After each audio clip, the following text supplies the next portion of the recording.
simple question, but what was it about Oregon? Why you want to transfer to? Yeah, I knew the opportunity. Talking with Coach Lanning and kind of what it all presented, it was really a no-brainer. And with everyone coming back and just kind of knowing what was coming in as well, it was just like I said, a no-brainer and a lot of fun. So. What's the adjustment period been like for you? How are you liking Eugene so far? It's been good. I love Eugene. I love the area. It's closer to home, so I can't complain. And the adjustment period's been real. Being new to any place and kind of transferring. There's the ebbs and flows that you learn and grow through, but being where I'm at, in my last year, it's been super refreshing to be able to have that. And this group of guys, have you gotten to know a few of them well in these few weeks?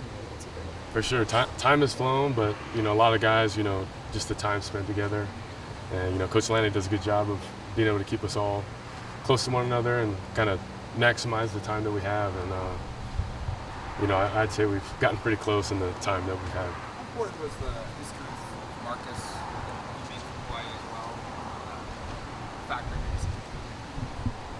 It was huge. As someone you always look up to, and kind of as a quarterback from Hawaii, that was someone we always watched. And I love turning on the TV and being able to watch him when I was younger, and now having obviously the relationship that we've had and just being able to text back and forth. That's something as a little kid, I still smile and don't ever take for granted. So I'd say in the decision process, it was just cool to kind of have that and being able to talk through it together. So I know it's different programs, different coaches, and Michigan now. But did you pick his brain at all about coming here, or just where his thoughts were? Yeah, I think more on the lifestyle side.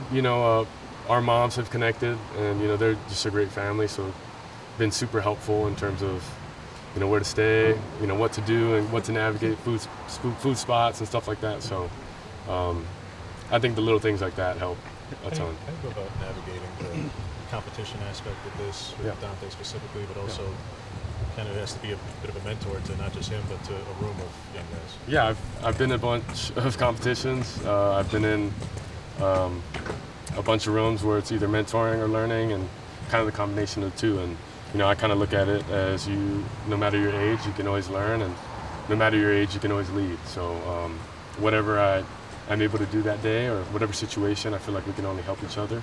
And in a competition, it's you versus you, and at the end of the day, the best players will play. How did you go about organizing the first get-together with the receivers in Southern California? I realize spring break, that's easy, but doing it where you're not even here a month, how quick do you get guys together, and why was that important to you? It's important, one, it's continuity.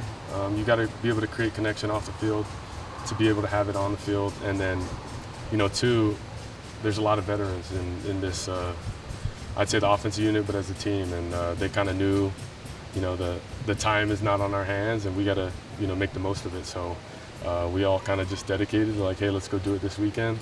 Came together, whether it's the older guys, the younger guys, whoever could go, we made it happen. And it's got to be an emphasis for sure. We're in number 8, and being another quarterback here from Hawaii, do you feel like that puts any extra pressure on you, or kind of shoes to fill and expectations and stuff like that? Yeah, I love it. It's something that you want, and that's why you come here. I think initially wearing the 8, I think I didn't want to, in the sense that, I have so much respect for Marcus and what he's done, and that's the guy I always look up to, but also being able to wear it's even better. So super excited for that. And like I said, it's just being able to be my best, and for the guys, for my teammates, and ultimately go win games. Speaking of shoes to fill, coming in replacing Bonex, a great career here. You talk to him at all, and kind of what's your mindset in trying to be the next guy here? Yeah, I've filled a bunch of shoes. It's the next quarterback up. It's time. It's ebbs and flows. Next, after me there'll be another one. So I'm just doing my part, and definitely I've had talks with Bo and him being able to come through the practice during his off time, I guess, through the process, and then just little conversations here and there. But I think that's what's really cool about Oregon, is you have access to a bunch of guys who've done it and who are going to go do it in the NFL, and that's very cool. Has your experience going to Oklahoma helped transferring here now, just already having one of those reacclimation periods under your belt? Great question. Of course. I think, my first transfer, there's a lot of things that you kind of let slip through the cracks, and not knowing whether it's your daily routine and that switching up. I think I was able to know that, at times I let that fall through the cracks, but now just keeping that emphasis of daily routines, trying to find, my routine here, and then also, learning as fast as possible. I think how versatile and flexible you can be within the offense and continuing to learn and grow. I think that's really refreshing in my last year of college is, being able to continue to grow and learn. You mentioned trying to find go-to food spots in Eugene. With talking to Marcus and others, I mean, do you have ones now? Yeah, I've learned some have changed and some have still stayed, but I'm a big guy on food. I found this place. Marcus didn't give it to me, but I found this one on Fifth Street. It's called Blended. I think it's new though, so love acai bowls. So love fruits. I just found out I really love kiwi, so that's been refreshing. Yeah, just little things like that. I think more importantly, hotels and where to stay. I heard it's pretty crazy kind of to find a place to stay here in the season. Is that basically what you're going to be doing in the interim? Is just staying in different hotels? Oh no, I've got a spot. I think it's more like now. When family comes up. Sorry, I didn't clarify, but when family comes up, because now they can come more, right? Being closer to Hawaii. Yeah. We can't have 15, 20 people in the house, so we're gonna have to navigate that. You played for some of the best offenses in the country. What was it about discipline that intrigued you? And I guess what are your thoughts on this Will Stein's offense and how you fit into it? Yeah, I think it's his track record. What coach has been able to do at a bunch of different spots, at a bunch of different levels as well. I also think proven concept, right? Like being here and seeing all the guys who've done what they've done. 2,000-yard plus receivers, quarterback has thrown 4,000 plus yards with 40 plus touchdowns, and then also winning a bunch of games, which is the main thing. And I think when you look at it as an offensive side of the ball, it's how do you continue to be ahead of the chains and score a bunch of points. And they've been able to do that, so that for me was very intriguing. Will gave Bo a lot of autonomy, probably as much as any quarterback in college football last year. You said that you have that as well. Mm-hmm. How comfortable do you feel with that level of command? A 6-year guy, yes, but with that level of command of a new offense to where you could check in and out seemingly at will? For sure, yeah. I think it's a lot of experience, playing in a bunch of different atmospheres and games, and as well offenses. It's just, different terminology. I always joke around, but it's like you're in Japanese 5 the first time, and slowly you work back to, hopefully being in Japanese 1. But as I continue to learn and grow, I think the checks are endless. It's something that I'm not used to. I've done, and it's just doing it in a different way and learning our terminology. Last week, Tez described you as a goofball. How do you kind of balance, being one of the guys, but also being a leader in this locker room? Yeah, I tell everyone, I love to have a lot of fun off the field, but when I'm on the field, it's a flip that switches, or switch that flips, right? And being able to be on the field, it's just different, and my command, I always tell them, hey, we'll have our fun off the field, but when we get on the field, being able to have that command, that demanding kind of, character is because of how close we are off the field. So I'll love them up, off the field, and same will they, and, when we get on the field, we get after it. So what type of goofball is it? Are you a comedian? Are you practical jokes? What is it? Yeah, it can be sarcastic, it can be fun, it can be straightforward. I like to keep people guessing, I like to kind of catch people off guard and see who they really are. But that's been a lot of fun, I enjoy that.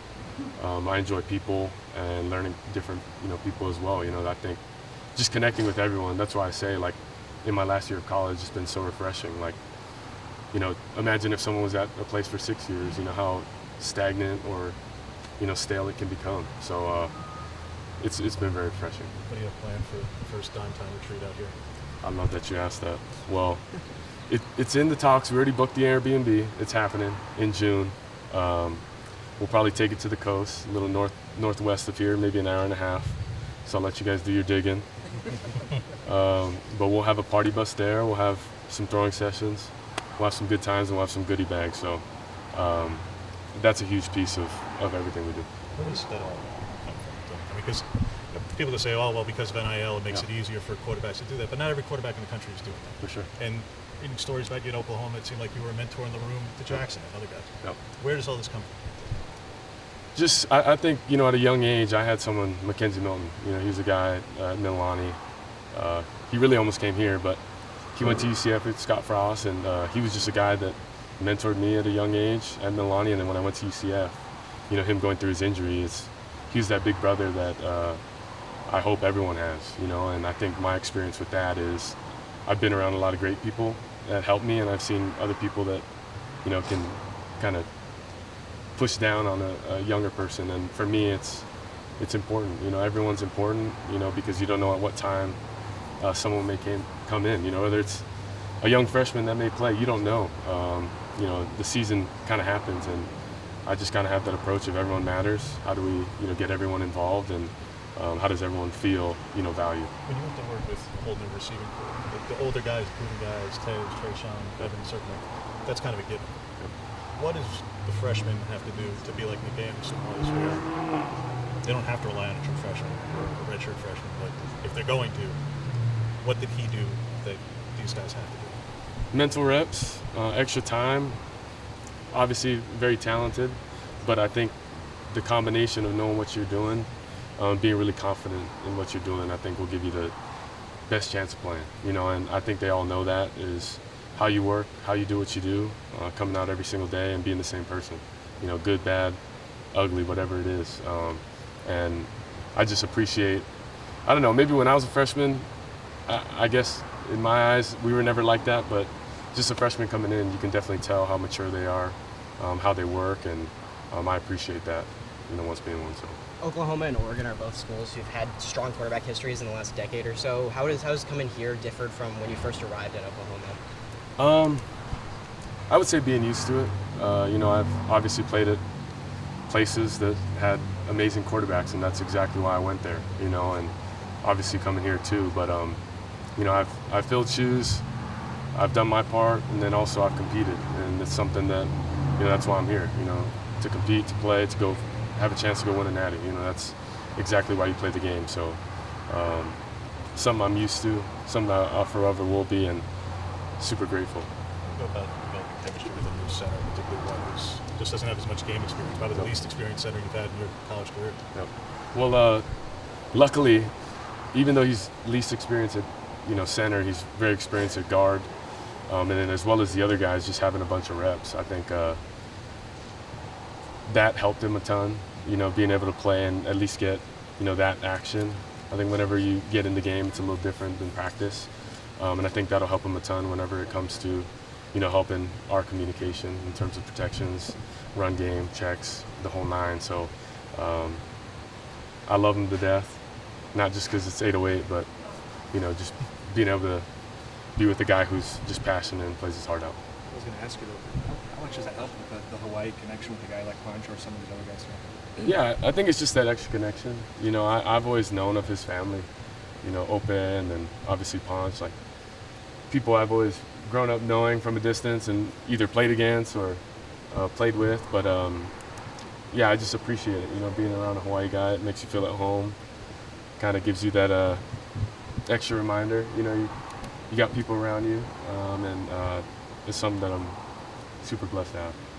What stood out about the receiving corps that you're all working with, from the guys who worked with you in SoCal to the guys you're just working with in 6 practices here so far? Talented. Talent's not going to be our limitation. It's to us, it's always how can you be one up in the mental game. Know your job cold, continue to push and find answers. Whether it's on the fly, pre-snap, communication. I think that's something you can never be too good at. Knowing your job cold. So. I think that'll be it, and that's for everyone. But as we continue to grow and learn together, it's been really good through the 6 days. All right, thanks, Thank you guys. Thank you.